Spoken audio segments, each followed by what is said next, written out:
3 invités avec nous chaque soir pour décrypter les mouvements de la planète marché. Enguerrand Artaz est à nos côtés, stratégiste et gérant à la financière de l'Échiquier. Bonsoir Enguerrand. Bonsoir Grégoire. Alexandre Ezès nous accompagne, expert indépendant en marché financier. Bonsoir Alexandre. Bonsoir. Et Patrice Gautry est également à nos côtés, chef économiste à l'Union bancaire privée. Bonsoir Patrice. Bonsoir. Sur le plan des fondamentaux économiques, tout est en ordre pour que la Fed puisse délivrer donc une baisse de taux de 25 points de base la semaine prochaine, comme le marché l'anticipe désormais à près de 100%, Patrice. Oui, quasiment 100%. On avait effectivement une montée des doutes après les publications des minutes, puisqu'on voyait que effectivement il y avait pas mal de gouverneurs qui étaient encore en doute et qui mettaient en risque premier, un risque plus important, donc l'inflation derrière ou devant, le marché de l'emploi. Et puis on a eu les statistiques de l'ADP, donc là qui montraient une destruction d'emplois, et notamment dans le secteur des petites et moyennes petites entreprises, très petites entreprises, ce qui est gênant effectivement dans le développement du scénario. Donc là, je pense que il sera assez facile de gagner une majorité en faveur de 25 points de base. Alors après, toute la question, est-ce que c'est 25 points de base avec beaucoup de prudence sur les réunions à venir, ou 25 points de base en disant on laisse la porte ouverte à d'autres 25 points de base, et puis en même temps on va avoir la révision des fameuses dots, c'est-à-dire en fait les points que donne chacun des gouverneurs. Et là, ça va certainement bouger. La projection des niveaux de taux dans l'esprit de chacun des gouverneurs. Voilà, pour les 2-3 années à venir, et puis aussi les perspectives économiques, avec notamment ce qui, moi, me posait un petit peu de problème, c'est pas tant l'activité, c'est que en fait, la Fed, dans les livraisons du mois de septembre, s'attendait à un marché de l'emploi qui se détériore cette année, mais qui s'améliore 4,2-4,3% à horizon 2 ans. Et là, je pense qu'il y a certainement un petit peu plus de doute, parce que on ne sait pas où est le nouvel équilibre sur le marché de l'emploi. L'offre et la demande ont baissé, et l'immigration joue un rôle. Et puis, il y a effectivement, on l'a vu dans les indicateurs, manufacturiers notamment, il y a quand même une situation qui est encore problématique. Ça tire dans les services, ça tire la croissance. Par contre, les manufacturiers, le secteur manufacturier est encore, je dirais, très volatile et donc fragile. Ce qui marque dans la Fed et ce qu'on observe de la Fed, que ce soit les projections économiques, que ce soit les projections de taux, que ce soit la formation du consensus autour des décisions, c'est justement la dispersion qu'on observe aujourd'hui. C'est une dispersion qui est là pour durer. Ça veut dire que les débats vont être de plus en plus polarisés, qu'on va se compter entre guillemets à chaque FOMC, Patrice, et qu'on aura peut-être des dissidents de part et d'autre du consensus. C'est une nouvelle Fed entre guillemets qui est en train d'émerger de ce point de vue-là. Alors, il va y avoir une nouvelle Fed en 2026. Alors ça, c'est évident, avec, on le voit bien, la montée, je dirais, en grâce, en quelque sorte, de monsieur Hassett, qui se comporte déjà en termes de déclaration comme s'il était déjà aux manettes, et adoubé par l'administration, par monsieur Bessent, et le renouvellement des Fed régionaux, des gouverneurs de la Fed régionaux. Donc là, ça va effectivement être un renouvellement de personnel. Derrière, on voit bien aussi qu'il y a un renouvellement, il y aura une volonté de la part du prochain gouverneur, enfin responsable de l'ensemble de la Fed, de changer un petit peu les règles. On sait déjà que la supervision, qui était le rôle de la Fed, va probablement glisser de la Fed vers le Trésor. Et puis il y aura effectivement aussi sur les tests, sur la réglementation du secteur bancaire. Et puis on peut même aller plus loin en disant est-ce que en fait la Fed doit se poser autant de questions tous les mois, mais doit pas avoir une règle un petit peu comme la règle de Taylor qu'on utilise, ou du moins qui sert de référence quand on en a envie de temps en temps, en disant comme ça la Fed est sur un pilote automatique et grosso modo elle ne nous embête plus, parce que dans la thèse, dans les théories républicaines, la Fed embête, c'est-à-dire elle intervient et puis elle manipule, effectivement elle manipule, elle donne de la liquidité, elle en enlève, donc tout ça gêne, et grosso modo les thèses républicaines pourraient voir le mandat de la Fed considérablement réécrit, même si la Fed reste indépendante.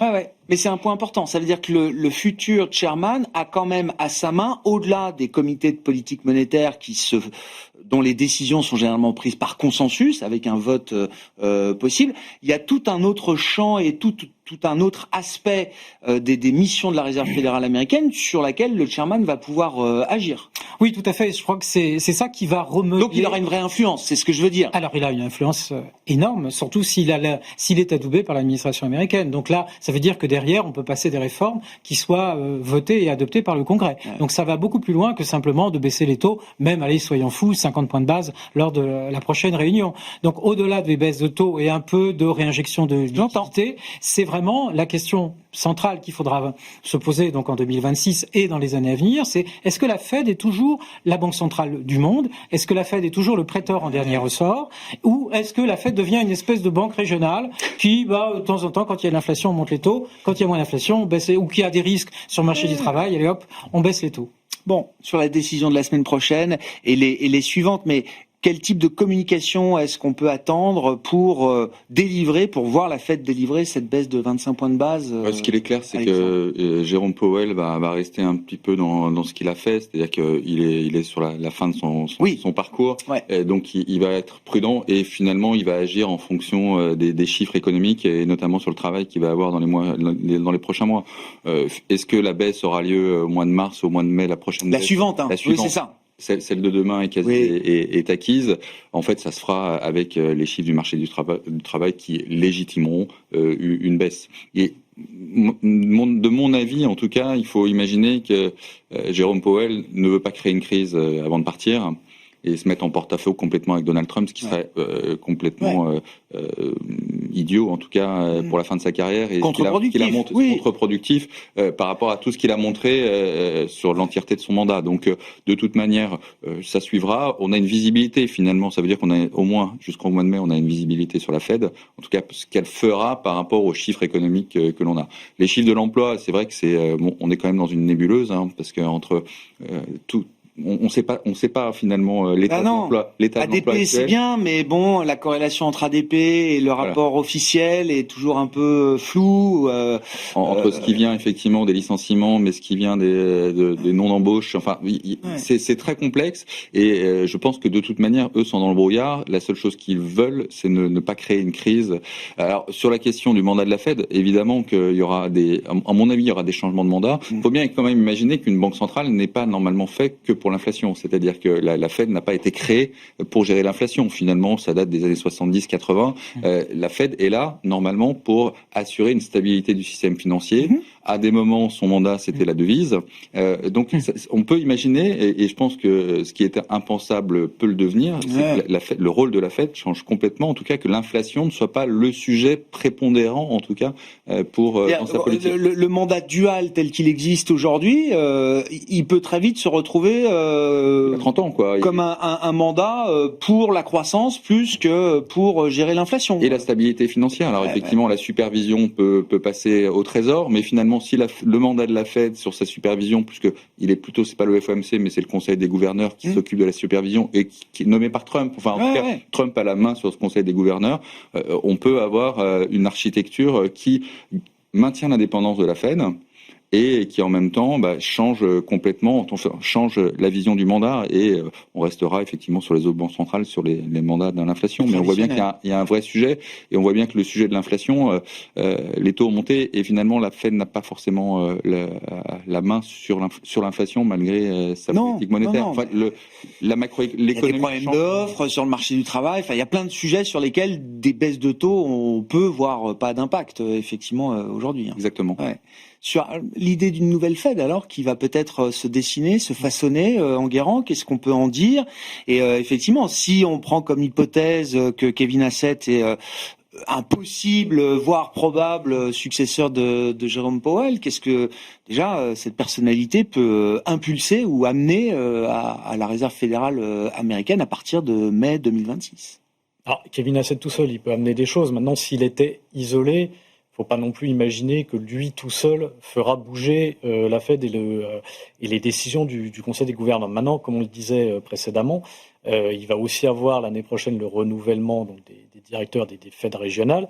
Et on a vu ces derniers jours Scott Bessent qui est arrivé avec une proposition pour dire que maintenant les gouverneurs des Fed régionaux devraient résider dans leur district. Le fait aujourd'hui que les gouverneurs des Fed régionales, il n'y en a quasiment aucun qui a dans son district, et que si on renouvelle et qu'on se sert de cette mesure-là, si elle était entérinée, pour renouveler les directeurs des Fed régionales avec des gens acquis à Trump et acquis à l'administration Trump et aux thèses républicaines, comme on l'évoquait juste avant, là, effectivement, ça pourrait changer beaucoup la fonction de réaction de la Fed, beaucoup plus que s'il y avait Kevin Hassett tout seul. Donc il y a un système de vote tournant, c'est ça, au sein des 12 gouverneurs des Fed régionales. Ils sont 3 à voter, je crois, si je dis pas de bêtises, et ça tourne. Les membres du board votent à chaque fois, et 3 membres des Fed régionales. Et en sachant que, d'ailleurs, sur en tout cas les derniers mois, le camp des Hawks était plutôt chez les gouverneurs des Fed régionales, le camp des Doves était plutôt chez les membres du board. Donc, on va dire quelque part, les ennemis de la vision trumpiste de la politique monétaire sont plutôt du côté des gouverneurs des Fed régionales. Donc, il y aura un vrai enjeu là-dessus. Et ça rejoint un peu ce sujet plus structurel. On a commencé à l'évoquer, mais je pense qu'on a vécu depuis à peu près la crise de 2008 une quinzaine, quasiment une vingtaine d'années de domination de la politique monétaire au niveau mondial, que ce soit sur l'économie ou sur les marchés. On sent qu'il y a progressivement un rebasculement du levier vers le budgétaire, donc vers les gouvernements. C'est le cas évidemment aux États-Unis. On voit qu'il y a cette tentation-là au Japon. Vous prenez les propos de la nouvelle première ministre quand elle évoquait le fait que le calendrier de la Banque du Japon serait pas mal s'il était calqué, ou en tout cas aligné sur le calendrier politique. On sait évidemment qu'en Chine, la Banque centrale n'est pas indépendante. On n'en est pas encore là pour la BCE, mais on pourrait très bien imaginer à un moment donné que le rôle ou le mandat de la BCE puisse évoluer avec une Europe peut-être plus intégrée ou avec d'autres changements qu'il pourrait y avoir. Donc on sent que ce levier monétaire, qui a été un peu l'alpha et l'oméga des marchés depuis une quinzaine d'années, ne sera peut-être plus aussi fort que ça, et que la fonction de réaction, ce sera peut-être plus du côté budgétaire, ce qui amène aussi un peu plus de volatilité. Alors voilà, comment le marché met un prix là-dessus, Enguerrand, si effectivement la domination fiscale, la domination budgétaire, pour le traduire en bon français, s'installe dans certaines grandes banques centrales, à commencer par la Réserve fédérale américaine. Où est-ce et comment est-ce qu'on met un prix là-dessus alors ? Je pense que ce sera surtout sur la volatilité des taux que ça se verra, à mon sens, parce que quelque part, moins de prise du monétaire et plus de pouvoir au budgétaire, ça peut mener à plus de volatilité de l'inflation, donc plus de volatilité des taux et ainsi de suite. Ce qui peut mener aussi à un peu plus de volatilité des actions, mais on a vécu dans des périodes avec un peu plus de volatilité de l'inflation que ce qu'on a connu depuis 15 ans. Ça n'a jamais non plus empêché les marchés de monter et d'avoir une certaine régularité dans la progression. Donc, je pense que sur les marchés actions, il y aura peut-être une adaptation à voir, mais elle se fera. Sur le marché des taux, on aura peut-être structurellement un peu plus de volatilité. Je pense qu'on vivra avec. On n'aura pas le choix, d'une certaine manière. Si on reste sur l'horizon 2026, le marché attend quoi ? 3 baisses de taux de la Fed, en plus de celle qui est délivrée la semaine prochaine. Oui, on va à 3%. On va à 3%. Selon le marché. Est-ce que tout le monde est d'accord avec cette idée, et est-ce que du coup il va se passer autre chose ? Et s'il se passe autre chose, qu'est-ce qui peut se passer d'autre que ce scénario très consensuel aujourd'hui ?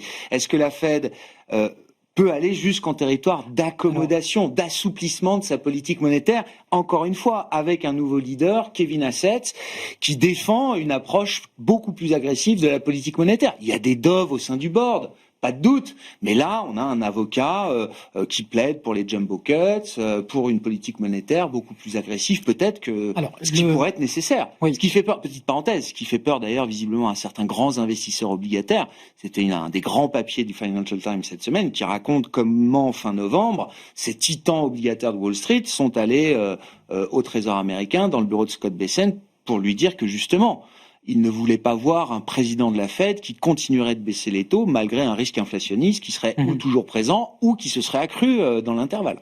Alors, je pense qu'on peut, moi-même, je suis de l'avis qu'on peut aller chercher un taux plus bas que 3%. D'accord.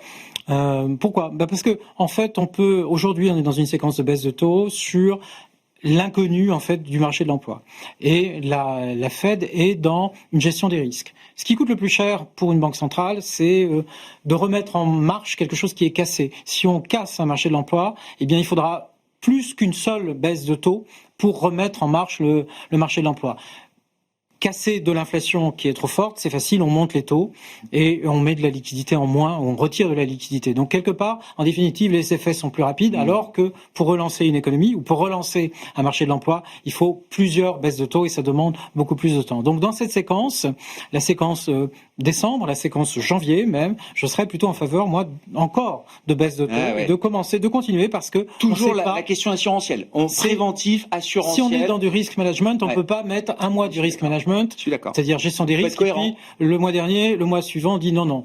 Et après, derrière, à partir du printemps, vous avez les effets de base qui, sur l'inflation, vont rentrer en ligne de mire. C'est-à-dire que là, on a vu, avec les derniers indicateurs, on est sur des indices headline traditionnels, CPI, on est à 3%. L'indice PCE qui vient d'être commenté, on est encore à 2,8, 2,9. Ils vont monter à 3% parce que c'est pas la même mécanique, c'est pas les mêmes pondérations. Et entre le second semestre, deuxième partie d'année, on voit une baisse de l'inflation américaine. Dès le printemps, puisqu'en fait, après Liberation Day, en quelque sorte, si on veut jouer avec les dates, eh bien, on va avoir une inflation qui va revenir progressivement à 2,5. Donc, à 2,5, l'enjeu, en fait, là, on peut baisser les taux. Et il n'y a pas besoin de mettre un Cent ou un Trump même à la tête de la Fed. On peut naturellement baisser. Une règle de Taylor nous dirait qu'il faut baisser les taux. La règle de Taylor dirait que c'est mieux de baisser les taux. Alors, le point important, par contre, ça veut dire qu'on va on travaillerait dans ces scénarios-là avec des taux d'intérêt réels à court terme qui sont extrêmement bas.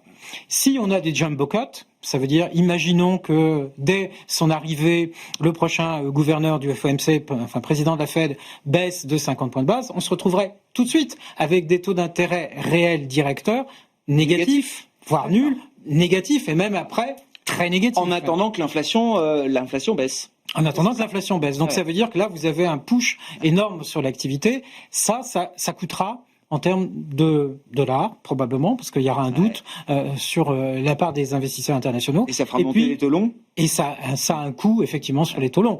On l'a vu, dès qu'on touche à la notion d'indépendance, ça a été les tests qui ont été faits par l'administration américaine cette année, ils en ont fait plein.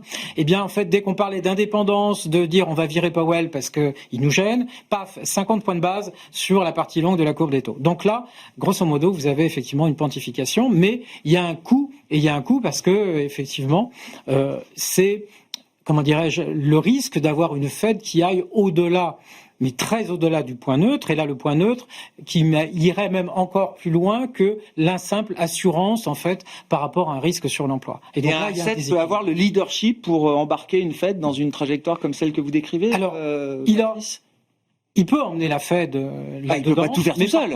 Mais par contre, quand il va faire une conférence de presse avec les journalistes, là, il va avoir des questions. Et puis, il y aura M. Bessent qui lui reviendra, puisqu'on l'a vu en 2025, M. Bessent est le garant des marchés obligataires. Et dès que les petites cloches sonnent sur le marché obligataire, on calme le jeu, on change le speaker qui vient devant les médias, et on dit non, calmez-vous, oui, on gère. Donc, grosso modo, c'est ce style de scénario, si jamais il y avait un débordement. Mais je crois qu'ils ont un petit peu compris dans quelle marge de manœuvre ils pouvaient avoir. Et 2025 a servi, à mon avis, de test. Ouais, c'est ça. On a les deux limites du chemin qu'on peut emprunter. Mais ce qui leur laisse pas mal de mouvement. Ça leur laisse pas mal de marge de manœuvre. Bien sûr.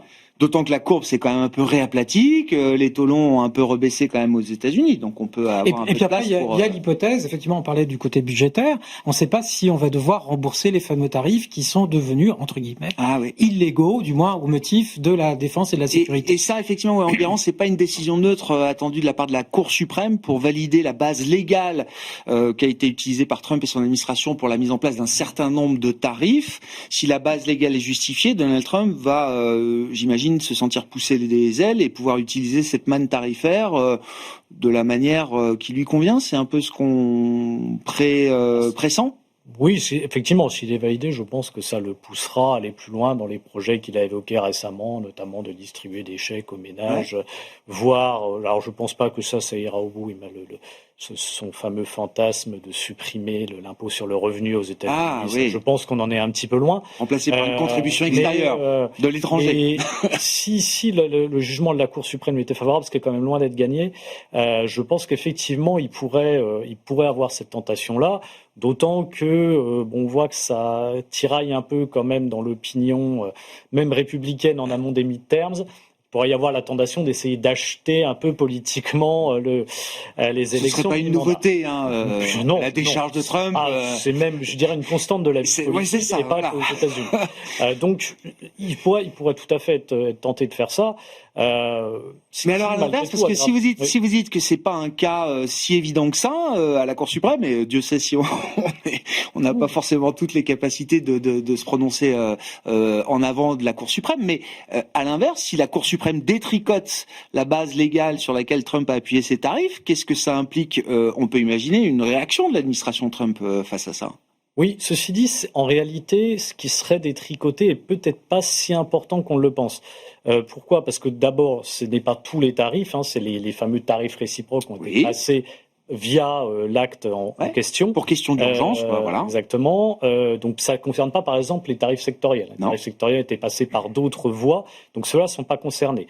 Deuxièmement, tous les deals bilatéraux qui ont été conclus avec des partenaires commerciaux, même s'ils ont été conclus sous la menace de ces tarifs réciproques qui sont jugés illégaux, ils ont une autre valeur désormais. Ils ne seront pas remis en cause. Okay. Et enfin, il y a aussi d'autres possibilités de passer des tarifs. Il y a l'acte dont le nom m'échappe, mais qui permet de monter les droits de douane pendant 150 jours, qui est à la main du président, qui pourrait être une voie de contournement temporaire. Donc en réalité, il y a quand même beaucoup d'éléments que l'administration de Trump pourrait activer pour compenser, en sachant qu'en plus, la partie serait vraiment concernée n'est peut-être pas si importante que ça. À la limite, ce serait peut-être le remboursement du trop perçu sur 2025, qui serait peut-être le plus important, mais ça changerait peut-être pas grand-chose, si ce n'est que ça rajouterait un petit peu d'incertitude à un moment où on voit que cette question des tarifs a été quand même évacuée des préoccupations. On sait qu'on sortait de la radicalité tarifaire, ce serait dommage d'y revenir, ne serait-ce que pour un temps, quoi. Mais je pense que ça n'aurait pas forcément beaucoup d'impact. Et peut-être d'ailleurs que justement le fait que la Cour suprême valide les tarifs de Trump pourrait peut-être avoir plus de conséquences peut-être négatives éventuellement pour les taux et à terme pour le marché si ça menait à une exagération de dépenses budgétaires du côté de l'administration Trump. Une Fed qui deviendra accommodante, une réimpulsion budgétaire marquée avec les niveaux de déficit actuels, oui, ça peut donner quelque chose d'assez explosif, j'imagine.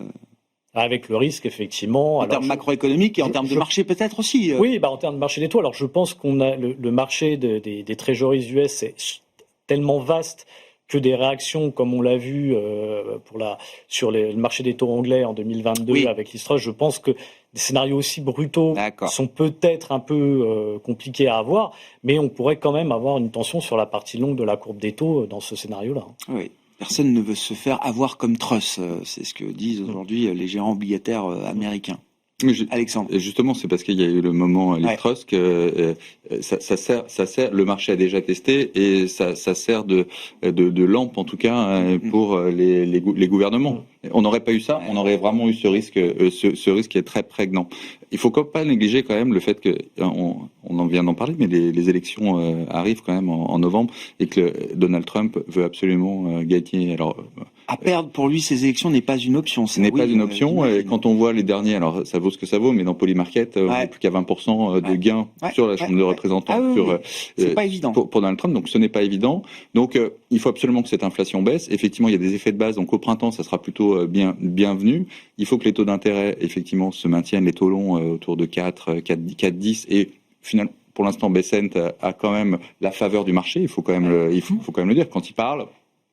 Marché donne le prix 4%, le marché va à 4%. 4%. Donc, pour l'instant, on est sur un chemin qui est quasiment parfait malgré tout. Mais ce qui est intéressant, c'est qu'effectivement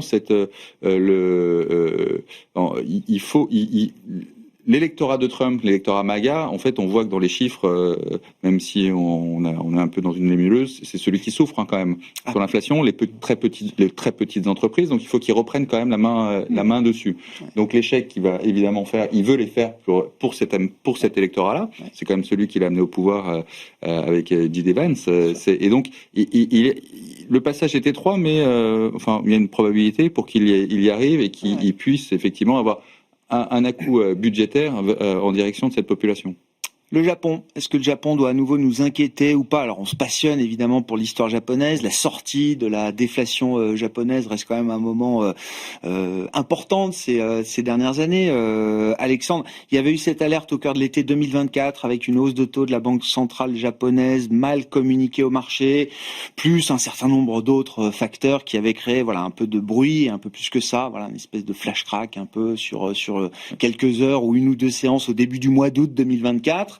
Est-ce que tout ça a servi de leçon et est-ce que la hausse de taux que la BOJ s'apprête peut-être à délivrer avant la fin de l'année pour sa réunion des 18 et 19 décembre, est-ce que c'est une hausse de taux que le marché a bien anticipée? Je pense que cette fois-ci, elle l'a bien anticipé.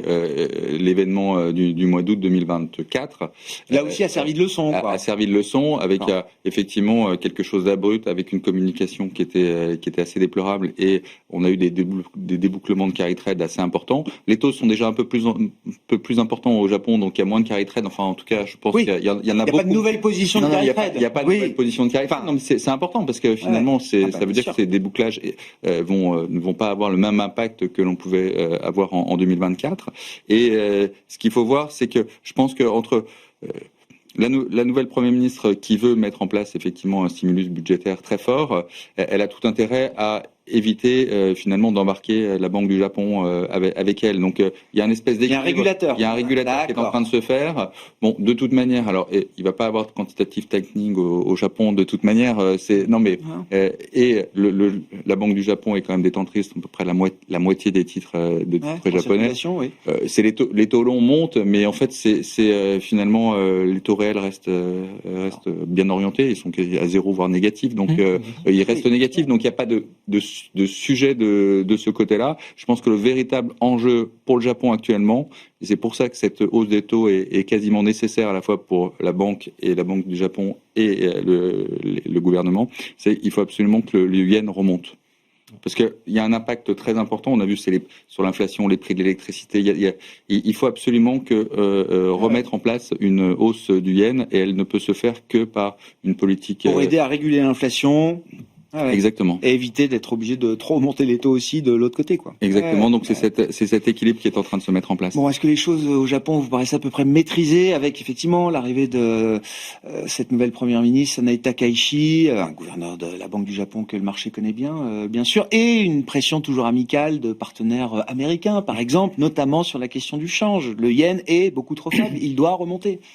Oui, alors il y aura peut-être effectivement aussi, c'est ce qui commence à être un peu regardé, des interventions éventuellement de la part de la BOJ sur le marché des changes. 155, 160 surtout, c'est 160 peuvent revenir et c'est vrai un niveau d'intervention. La façon, alors dire que tout est maîtrisé et que c'est bien écrit, je trouve que c'est un peu désordre. Elle est un peu vite. Parce que accélérateur frein, quand vous faites ça pour une voiture ça marche pas et pour une économie ça marche pas non plus. Donc accélérateur c'est les dépenses budgétaires, mais dans les dépenses budgétaires, moi ce qui m'embête un peu, tout le monde fait la dépense budgétaire. L'Allemagne, le Japon, le Royaume-Uni en fait indirectement, mais d'autres pays ont l'intelligence de privilégier, je dirais, des investissements de long terme.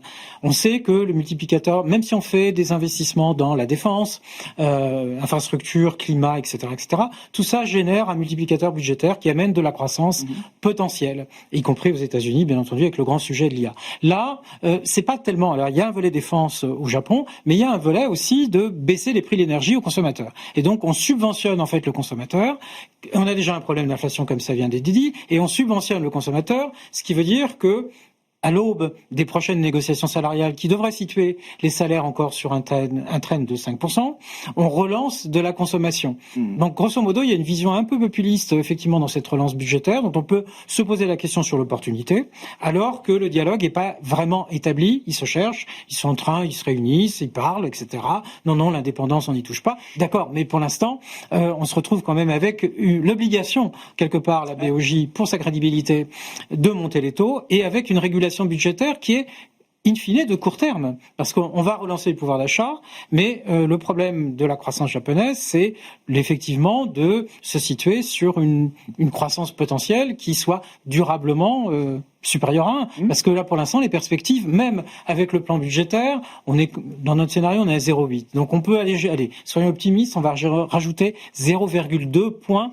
Donc, de 0,8, on va passer à 1. Donc, la zone euro est à 1, un peu plus de 1 en 2026, et les États-Unis caracolent à plus de 2. Donc, on voit bien tout ça pour ça. Là, je trouve que le rapport coût-bénéfice entre le désordre sur les marchés budgétaires, avec les risques carry trade, avec les risques de volatilité sur les taux anglais, les taux français, les taux américains, et bien par rapport à ce que ça rapporte en termes de croissance, je trouve que c'est plutôt mal calibré. Il faut quand même avoir en tête que les dynamiques de flux vont peut-être aussi changer, se renverser, je n'en sais rien, mais c'est vrai que le Japon a beaucoup projeté son épargne pour acheter des actifs à l'étranger. Est-ce que ce sera autant vrai demain ? Et puis même dans l'idée que le monde cherche à être un peu moins sensible au dollar ou se dédollariser, comme on dit familièrement, est-ce qu'il n'y a pas un certain nombre d'économies asiatiques aussi qui vont commencer à peut-être recycler un peu moins leurs excédents dans des actifs en dollars ? Oui, c'est une possibilité, mais ça, en fait, c'est pas vraiment nouveau. Que ce soit le Japon ou la Chine. On voit que la détention, par exemple, de trésoreries, elle ne fait que chuter depuis plus d'une dizaine d'années. Le pic de la détention de trésoreries par ces économies-là, il est bien antérieur. Dans les économies d'Asie du Sud-Est, ça fait très longtemps que, en gros, ça date de post-crise de 2008, que on commence à se payer plus au yuan qu'au dollar. Donc ça aussi, c'est pas une nouveauté. Donc je pense qu'effectivement, ça peut amplifier ces phénomènes-là, mais qui sont des phénomènes qui sont déjà en place. Et qui vont se poursuivre. Je pense que la grande peur de dire que la hausse des taux japonais va devenir un frein structurel pour le financement de la dette américaine, j'y crois pas vraiment. Je pense que c'est très très exagéré. Que à la marge, dans certains flux, ça puisse jouer évidemment, mais il y a tellement d'autres flux qui jouent sur un marché aussi vaste que celui des treasuries que ça, à mon avis, c'est pas un énorme sujet. Donc, je pense que c'est un élément qui se rajoute à un contexte global. Est-ce que ça en sera un déterminant principal et brutal ? J'y crois pas vraiment. D'autant que, comme on le disait juste avant, autant en 2024, il y a un accident de communication, autant là, tout est quand même bien balisé. Bien balisé. Le marché était plutôt à 50-50 sur une hausse de taux de la BOJ en décembre, il y a encore quelques semaines. Là, maintenant, il a presque à 80%. C'est ça, voilà. C'est bien renforcé. Donc, il y aura peut-être un moment des ajustements un peu brutaux sur le yen si la BOJ intervient sur le marché d'échange, mais je pense que ça aussi, c'est anticipé. Donc, je pense que là, maintenant, le problème japonais, en tout cas à court moyen terme, devient un problème vraiment purement japonais, parce que c'est l'économie japonaise elle-même qui a à se poser la question de là où elle doit aller. Je suis assez d'accord sur le fait que, et c'est d'ailleurs pour ça aussi qu'on a un peu parfois des ajustements sur les attentes de baisse, plutôt de hausse de taux de la BOJ, c'est que c'est pas très très lisible ce qui se fait au Japon aujourd'hui. Donc voilà, c'est plutôt un problème pour investir sur le Japon qu'un problème global. En fait, ce qui serait intéressant, c'est qu'en fait, vite fait, les grandes banques centrales sont en train de faire de la régulation domestique. Chacune a un problème d'inflation, positionné différemment. On l'a fait en zone euro. Et en fait, on a monté les taux, puis maintenant, on les ajuste en fonction de l'inflation ou du marché de l'emploi. Là, en fait, le cas japonais remet de la volatilité partout, et c'est un facteur extérieur. Donc, en fait, la question se poserait pour les banques anglaises, banques européennes, voire la banque américaine. Est-ce qu'il faut que je contrôle la partie longue ? Et là, la question, c'est est-ce qu'il faut que je rachète du taux long pour contrer la volatilité qui viendrait du Japon. Combien la Fed vient d'arrêter son QT ? Il y a de la place dans le voilà. Contrairement à la BCE. Contrairement à la BCE. Tiens, ça nous amène à parler de l'Allemagne, Enguerrand. Alors, avec une situation politique de Friedrich Merz qui s'est quand même nettement dégradée depuis son élection et son arrivée au pouvoir en début d'année, puisqu'il vient d'échapper à un nouveau revers politique à l'occasion d'un vote sur une loi de réforme des retraites, si je dis pas de bêtises, en Allemagne. Toute histoire semblable, évidemment, ne serait que le fruit de notre imagination. Non, mais blague à part, ma perception, c'est que j'ai l'impression que les gens sont déjà déçus ou révisent en tout cas les ambitions à la baisse vis-à-vis du plan allemand, dont le premier euro n'a même pas encore été déboursé. C'est ce qui me frappe beaucoup sur cette fin d'année, c'est que j'ai l'impression presque de revenir à la même période l'année dernière, où tout le monde était ultra pessimiste sur l'Europe. On se retrouve un peu dans la même situation, comme si rien s'était passé entre-temps. Merci. Et tout, il y a quand même des choses qui ont été votées entre-temps. Il n'a jamais été prévu que les investissements allemands commencent en mai 2025. Donc, c'est simplement que, comme toujours, le marché a suranticipé le mouvement et puis après, il pêche un peu par impatience le reste du temps. Mais les investissements allemands vont arriver. Il y a eu certains investissements d'infrastructures qui ont été validés pas plus tard que cette semaine sur notamment des autoroutes et le réseau routier, sur à peu près 4 milliards d'euros de dépenses, quelque chose comme ça cette semaine. Donc, c'est en train d'arriver. Je pense que là-dessus, alors évidemment, il y a encore beaucoup de questions. Il y a la question qu'on a abordée tout à l'heure du multiplicateur. Quel sera le multiplicateur des investissements allemands? Eh bien, ça, on le verra a posteriori. Il y a des doutes sur comment va être utilisé le fonds spécial pour les infrastructures, puisqu'on finalement, on dit qu'il y aura moins de la moitié qui sera consacrée à des nouveaux investissements, que le reste, ça sera plus des transferts budgétaires pour gérer un peu le budget courant.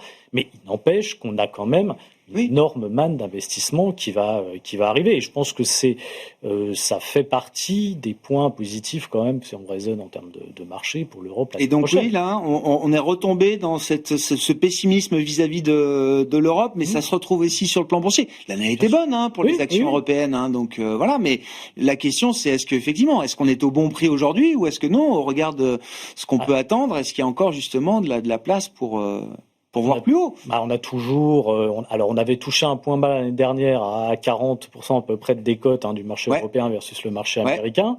Là, on est remonté qu'à 33%. La moyenne long terme, c'est plutôt une petite vingtaine de pourcents. Donc, on est encore très très loin là-dessus. Prenez les flux. Les flux, ils avaient commencé timidement à revenir au cours du premier trimestre, et ça s'est arrêté là. Il y a quasiment aucun flux qui est revenu massivement sur les actions européennes. Donc en fait, il reste énormément de place, et j'ajouterais que le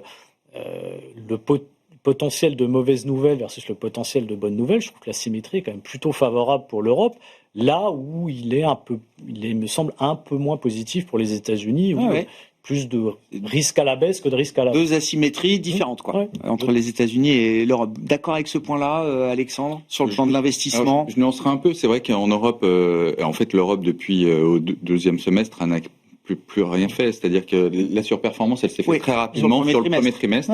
Et puis après, tout le reste de l'année, en fait, l'Europe ne fait rien, et les États-Unis, un peu contre toute attente, parce que c'est toujours la même chose. Plus personne voulait des États-Unis après le Liberation Day. Et en fait, ça réaccélère à l'été. Ça réaccélère. Après, on peut se poser la question, alors tout le monde en parle, mais l'IA, c'est un changement structurel pour les États-Unis, et ça concentre l'ensemble des investissements au niveau mondial. Et donc, ça attire quand même un nombre d'investisseurs aux États-Unis de manière phénoménale, avec des valeurs. L'économie, on parle de l'économie en K, mais le marché est aussi en K. C'est-à-dire que, et ça tire le marché, et ça va encore tirer le marché. Alors, on peut parler de la fragilité de Nvidia face à, mais ça reste quand même en famille. C'est-à-dire qu'en fait, il y a une rotation. La seule chose quand les gérants qui géraient déjà les entreprises de semi-conducteurs il y a 15-20 ans, on sait très bien que les générations, c'est très rapide, et il faut de la recherche, et c'était des cycles très très rapides. Très courts. Pourquoi ça ne changerait pas cette fois-ci? Donc il y a une espèce de course. Et effectivement, si c'est Nvidia, après ça serait c'est Google, etc. Ça tourne, et ça reste quand même américano-américain. Donc, et quoi de mieux économiquement qu'une oligopole? C'est-à-dire que c'est pratique, c'est le meilleur modèle économique, en tout cas, pour créer de la valeur. Faut pas se mettre contre ça, quoi. Et là, on est en plein dedans. Et ils se mettent pas contre ça. Vous voyez, finalement, Google dit quoi? Le Google, je ne vendrai pas mes puces. Je ne vends pas de mes puces, c'est pour moi. On laisse à Nvidia inonder le monde, etc. Enfin, donc tout ça est en bonne intelligence, et ça continue à attirer des investissements. Ça va attirer aussi de la dette. On parle aussi de 600-700 milliards potentiellement d'endettement des grandes technologiques, et il va falloir pour caler par rapport à des investissements long terme. Donc, il y a une espèce de tunnel vers les États-Unis qui risque de continuer, en tout cas, au moins la première partie de l'année. Sur la politique d'investissement, là. Oui, alors ce qui nous a embêté effectivement en Europe, c'est le dollar. C'est-à-dire qu'on est parti avec des progressions bénéficiaires à deux chiffres, plus 10%, puis on se retrouve entre 0, -1 et 1. Donc là, il faut laisser de la chance, effectivement, pour que le marché européen puisse respirer. Donc on a connu une année d'expansion de multiples à nouveau. Il faudrait qu'effectivement, on ait véritablement la bonne progression des bénéfices, et qu'il ne soit pas trop impacté par le dollar. Mais effectivement, ce qu'on vient de dire milite encore pour d'autres jambes de baisse du dollar. Donc en termes termes d'allocation, on va rester full investi, on va être assez investi encore sur les actions, avec des fois des protections, et avec au cœur, on va retrouver les nouvelles technologies, l'investissement IA, qu'on peut décliner aux États-Unis, qu'on peut décliner en Chine parce que c'est autre chose, qu'on peut même décliner au Japon. Là, ça aussi, c'est encore un peu plus sportif. Et puis après, on va avoir, je dirais, des thématiques un peu de regarder ce qui, par exemple, dans la fourniture d'énergie, ce qui dépend de l'IA. Il y a des fonds de convertibles aussi qui sont avec de l'IA. Donc, on peut décliner ça sous d'autres termes. Donc, on n'est pas uniquement lié complètement au marché américain, mais on peut avoir, et puis après, quelques valeurs. Le vecteur de la santé a plutôt bénéficié effectivement des négociations. Beaucoup de diversification du côté du crédit. Le crédit, le corporate, le carry fonctionne encore, et peut-être même le carry du côté du high yield. Bon. Oui, l'IA, c'est aujourd'hui multi-classe d'actifs et multi-géographie. Et la protection, on va la trouver de l'or et un peu de duration éventuellement de temps en temps. Merci beaucoup, messieurs. On s'arrêtera là pour ce soir. Patrice Gautry, l'Union bancaire privée, Enguerrand Artaz, la financière de l'Échiquier, et Alexandre Ezès, expert indépendant en marché financier, qui étaient nos 3 invités ce soir de Planète Marché.